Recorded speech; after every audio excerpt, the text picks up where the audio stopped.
Okay, welcome to the On Your Side podcast. I'm Gary Harper. And I'm Susan Campbell. And we're twins today. A little bit. We're twinsies. Yeah, my Diamondback's red. Oh, well, and this Sedona is... red. Yeah. You're like hot pink. I could...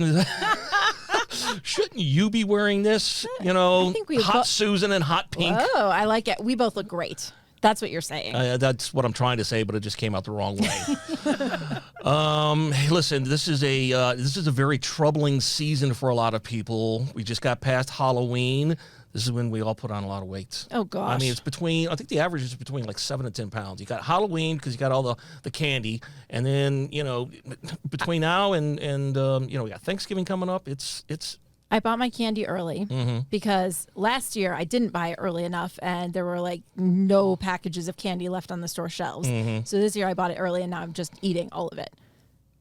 You got to be careful. It's awful. Yeah. The candy's good, but...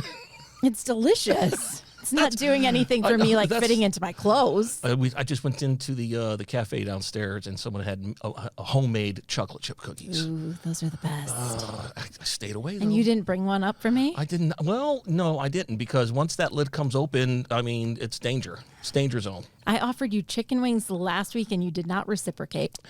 Well, okay, you know what? The day's not over, okay? And we still have lunch coming up, so Okay. Who knows, right? Deal. Listen, we're quickly approaching holiday season. I mean, you know what that means. Amazon's going to be going berserk, right? I mean, I'm sure they already are. They already are. And I told you my wife is an Amazon freak. I mean, it's every day the doorbell's ringing. We got to have her on as a guest for this for one of these podcasts sometime soon. No, because she's not the person that's like how not to spend. She's the one spending. But it can be a very you can get yourself in some trouble, right, with spending and overspending and.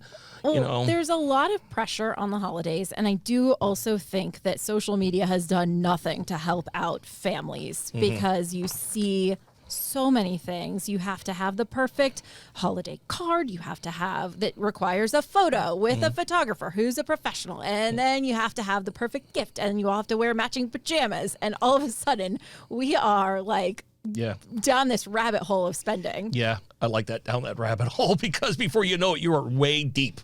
And then, the gift giving too. Where does it begin? Where does it stop? Who do I buy for? Who do I buy? What happens if you have like a big family? You got to start saving. Yeah, what do they do in big families when they just like it's a like a gift exchange? Yeah, but there's a name for that. Oh gosh, where you give. Are you gifts. talking about a white elephant? Yes, white elephant. Those aren't nice gifts. Those are meant to be jokes. Kind of jokes. Yeah. Okay. You can do a nice gift exchange. That's what we always did in my family. There were 10 cousins. So every year we would pull one cousin's name and you would exchange gifts for that cousin. Okay. But not a joke gift, like a real one. A good, authentic gift. Yeah. Okay. Well, I'll give you my list later, and I'll keep it under a couple of $100. Oh, for lovely. You. Thank Okay? you. Thank you. Yes. Listen, we don't want to overspend, so we're talking to the expert in that industry. Her name is Angelica Prescod. She's a financial advisor with Edward Jones right here in Scottsdale. How you doing, Angelica? Fantastic. Thanks for having me. Man, how are you going to be treating the holiday season coming up? Have you even thought about it, or you just kind of put it on a shelf in the back? I always have to think about this because I've got all these people who are coming to me to say, hey, I think I might want to get, or I think I'm going to buy, or engagements when those rings are coming out. Oh, boy. This is seasons for that as well. So I don't get a chance to walk away. It's in my face. Right. What do you have a lot of people coming to you with when it comes to about questions, holiday coming up? I mean, if they haven't had a little bit of put aside by now, right. It's too late. We're already in November. So, I mean, you should have started saving like last Christmas for this Christmas, right? Absolutely. It's always great to be able to put some money aside. But when it comes to people asking this question now, I kind of tell you, listen, let's create a list, the special list, not everybody list, but like you said earlier, pick a name of someone you're going to really go heavy on and then have something that's more casual for the rest. And promise you, have the conversation with the folks you want to give gifts to and find out exactly where everybody's at. Because you may go $1,000 into one gift and they're buying you something from the dollar store. That would be so embarrassing. That would be me.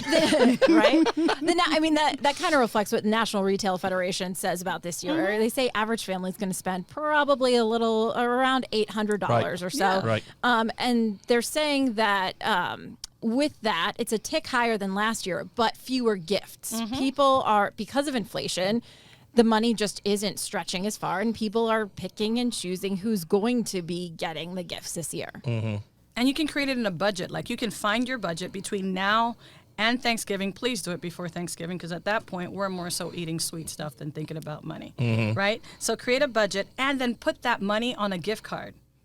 That separates it from the endless access to your money. And when the gift card is done, it's done. I love that idea. So I've never heard that, and that's a great idea. So let me just kind of reiterate. If you have a budget, or at least the National Retail Federation said we're going to spend, I think it was $860. If that's you, if you fall into that, you put that $860 that you have already saved, hopefully, wink, wink, and put it on a debit card, a pre-loaded or whatever you want to call it, debit card. And then once you're out, you're done. And that keeps you from having that conscience of, if maybe, because as you continue getting your paychecks, hopefully nobody loses their job during this period of time. But you always have that, it's just one more thing. It's just one more thing. And the rabbit hole that we talked about keeps getting deeper. Can you walk us through the actual process of budgeting? Because I think for a lot of people, that is a big, scary word, especially when we've got the budget for the household and then we have this separate thing that is a holiday budget that isn't quite fitting into the household budget. We got to pay the rent or the mortgage. We got to pay the car bill. What else? How do we do this? So are we talking about the budget for the house, or are we talking about the budget for Let's shopping? talk about both. How do we maybe fit it all together? Well, first of all, if you have not figured out how much you're paying in your rent or mortgage, we have more conversations. Yeah, that's another topic for another time. So we'll call it a framework. Let's create the framework of what normal life is for you. And honestly, most banks are now giving people statements that show them what's their normal output of money. So see what pattern you're into, and even look back and see what December of last year looked like for you. So that you kind of see how far you went and whether you want to continue that, increase or decrease. After that, let's see what's left over.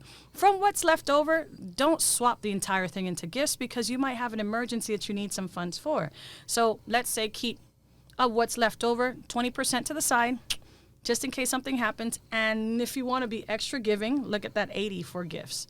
But the key thing here is don't go overboard, because no one wanted you to give them a gift and go into severe debts for it. Yeah, I mean, that's the last thing you want, right? Exactly. I mean, hey, but I gave you a gift, but now I'm homeless. They'll be like, and I don't have room. Harsh. What about, I've heard this before, but I don't know if people actually do it, like writing a budget down. I mean, is that still, something to do? And also writing down people that you plan on buying for. Yes, creating a list in paper form or on your notes on your phone, because now people are sometimes not even taking it to writing, but even putting an audio note. As a matter of fact, note who's been talking to you and spending time with you this year.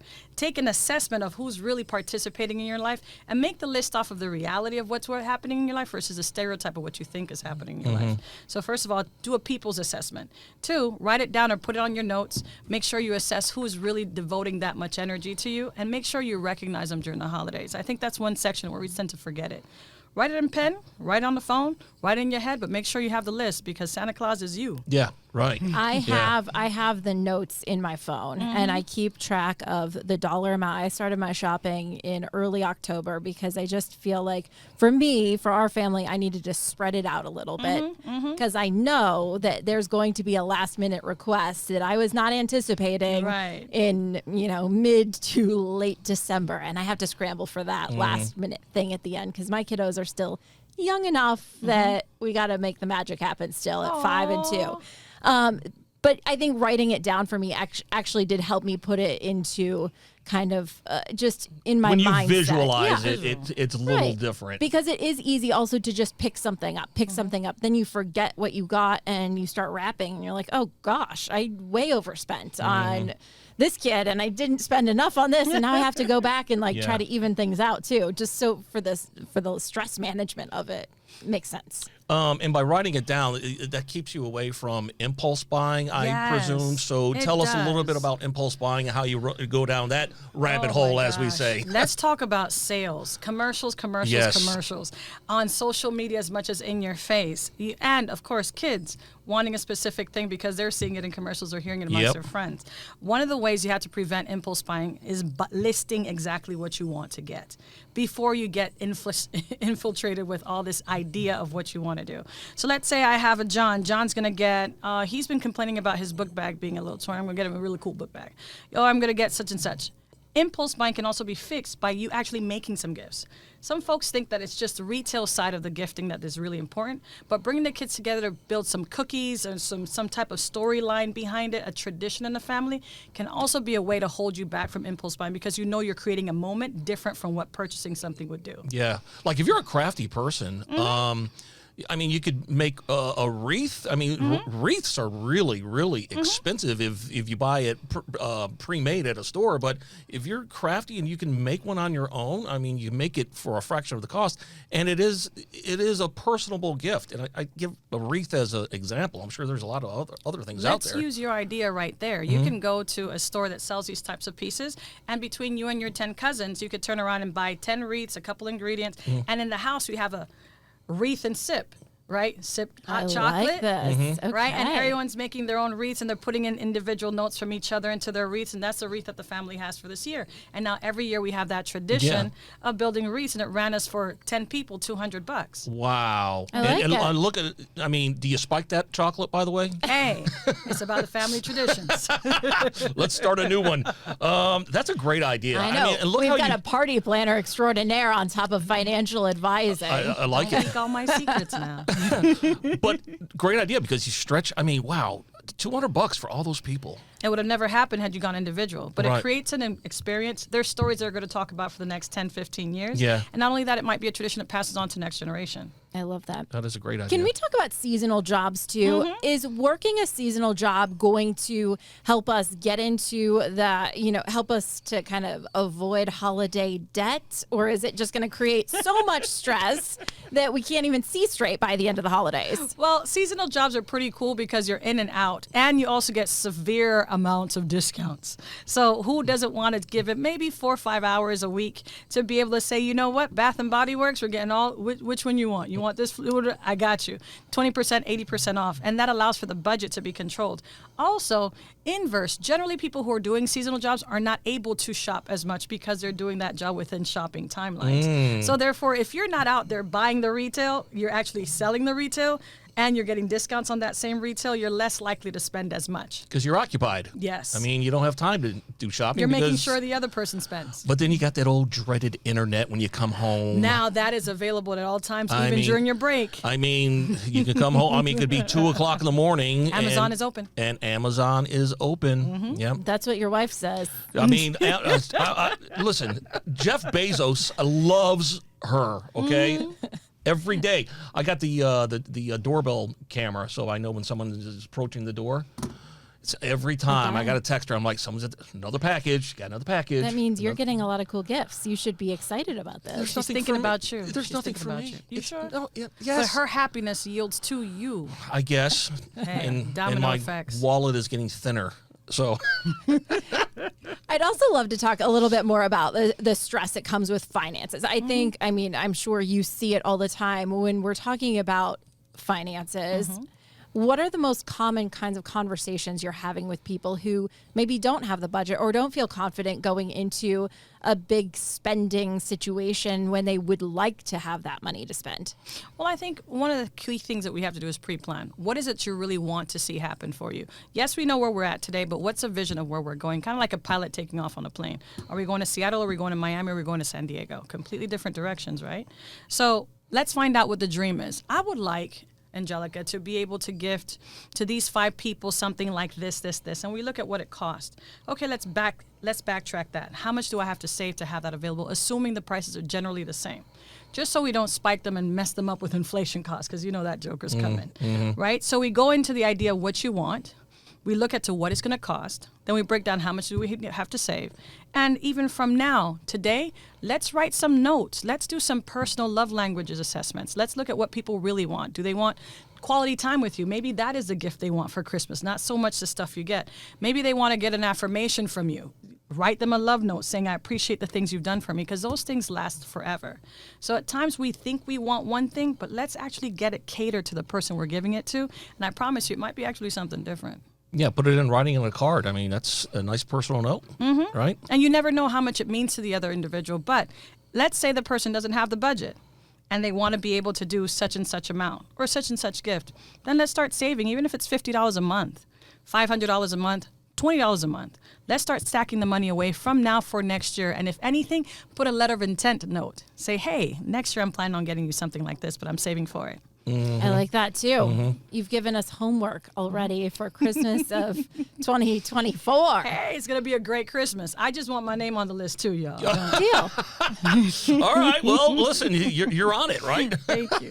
I mean, I think the one thing I've really learned today during this, and we always walk away with an education, right? And this is why we love doing these podcasts. But I love the put the money on a prepaid card. And whatever your budget is, $800,000, $200, whatever it is, that's it. And once you're done, you're done. That's the money. And I mean, that kind of, it makes me think of my mom and my dad. You know, they live in a world of cash, right? Yes. Like they always taught us, have the cash in your wallet. And once the cash isn't there that you've budgeted, that's just not the world we live in, though. Nobody uses cash anymore. I don't carry cash. Right. So this is kind of that same idea. It is, but right? you're still on the plastic, though. Yep. That's true. All right. Listen, if you could tell us a little bit, if people want to know more about Angelica, where they can find you, if you have any websites. Little me? Little Angelica. Little me? Yeah. You're so full of insight. I know people are just wanting to know more. Well, there are a couple of ways. You can find Angelica, the motivational speaker, life coach on one arena, just angelicaprescod.com. And in Instagram, same thing. Or you can find the financial advisor, Angelica, at Angelica. What's my name again? Yeah, Angelica. Yeah. Angelica Prescod at edwardjones.com. Listen, I really appreciate, Susan, I appreciate you being on the On Your Side podcast. We've learned a lot. I know our listeners have as well. The key is not to go in debt during the holiday season. No need.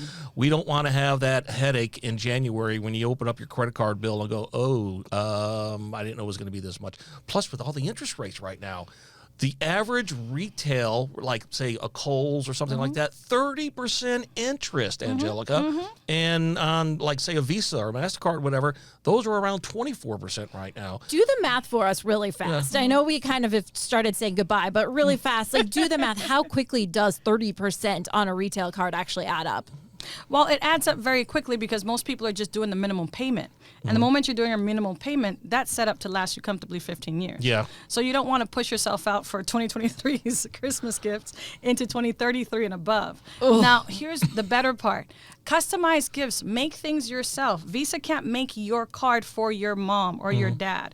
Tell them the time that they were there when you were doing such and such sports and it really meant a lot to you. Now you're talking here and having the confidence to do that. Those small things. No one takes the time to assess, but I promise you, it'll bring a tear to their eye. Yeah, I gave my dad when he was he's passed, but I remember one Christmas I gave him.